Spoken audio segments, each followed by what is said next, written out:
Imagine you are walking on the beach.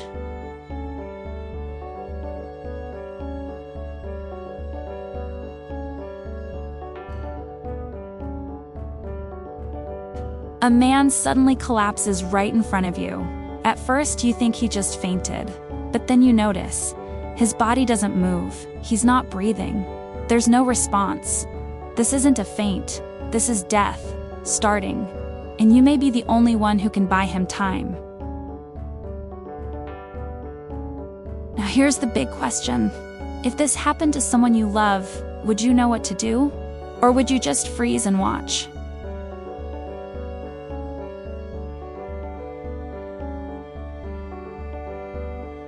Every single day, thousands of people suffer sudden cardiac arrest. Not in a hospital, but at home, at work, on the street. And here's the shocking truth. Most of them don't die because their heart stops. They die because no one around them knows what to do. But here's the secret. You can be the one who makes the difference. When the heart stops, the brain only has minutes, 4 minutes, and brain damage begins, 10 minutes. And that damage becomes permanent. Every second is a countdown. But there's one powerful tool, not a machine, not a drug, just your hands. It's called CPR. Here's how it works. When you press down on the chest, you're squeezing the heart like a pump. Each compression pushes oxygen-rich blood upward to the brain. Each release lets the heart refill with blood. Together, those actions keep the brain alive until help arrives. It sounds simple, right? And that simplicity is exactly what saves lives. So, how do you do it correctly? Most people mess up here. There are 3 golden rules. Push hard, at least 2 inches deep. Yes, ribs might crack, but broken ribs are better than a dead brain. Push fast, 100 to 120 compressions per minute. That's about the beat of a fast song. Not too slow, not too frantic. A steady driving rhythm.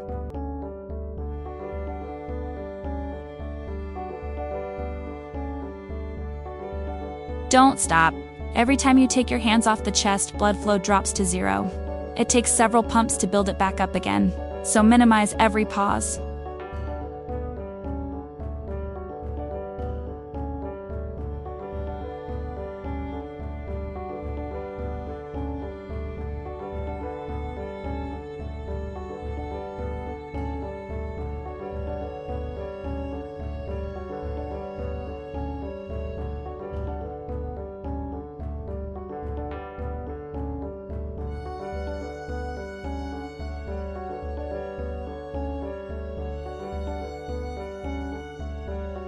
Now let's talk about the deadly mistakes. Pressing too shallow, the brain doesn't get enough blood. Pressing too fast, the heart can't refill properly. Not letting the chest fully recoil, no refill, no neck squeeze. Each mistake costs oxygen. Each mistake steals seconds of life. So what does good CPR look and feel like? Strong, steady compressions, full up and down motion. No leaning on the chest between pushes, minimal pauses, and yes, you might hear ribs crack. That sound is terrifying. But it usually means you're pressing hard enough, and that means you're giving them a chance.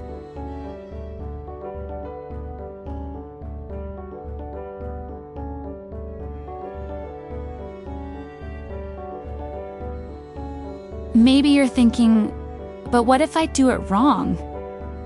Here's the truth. Bad CPR is always better than no CPR. Nobody expects perfection. You just need to start. Because without you, there's 0 chance.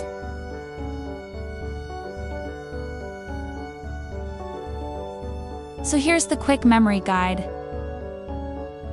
Center of the chest. Push hard, push fast. Don't stop. Keep going until help or a defibrillator arrives.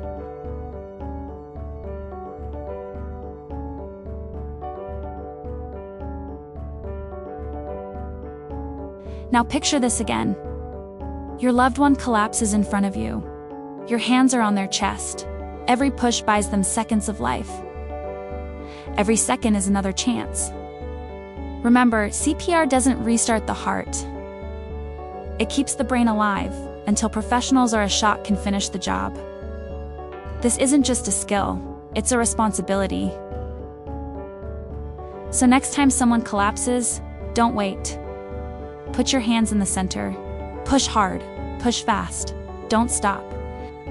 Because life is literally in your hands. And you can be the difference between a goodbye and a second chance. Life can depend on a single second, so follow our channel and stay ready for the next videos.